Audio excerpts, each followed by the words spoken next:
Yeah, as I told you on the first day of class, students from JCC get a free copy of Office. Office 365 is what they're putting out now. Um, and like I said, I don't I don't know if everything is still the same way that I always remembered it. I remember that you could install up to 5 copies of this on different computers. Um, so feel free to try that out and let me know if that's changed. There also used to be a Mac version that you could install. So try this and just let me know if you would. If you try this and you're successful or not successful, let me know and I'll pass that information on to the students. But anyway, this is how you do it. So I'm at my webmail page, and I'm looking for these 9 dots in the corner. I'm going to click on that. It's going to open up this pane.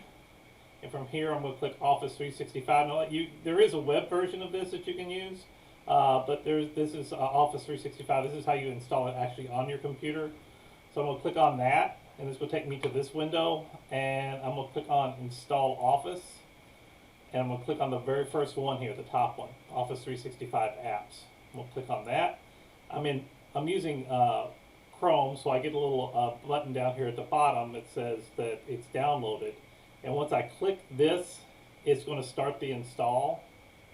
Ask me a question, do you want to? Yes. And you see it says getting things ready. And so it's going to start the install from here. So this is how you install Office on your computer. If you have any questions, just let me know. There you see it's actually going through the process of installing. So if you have any questions, just shoot me an email. Have a good day. Stop.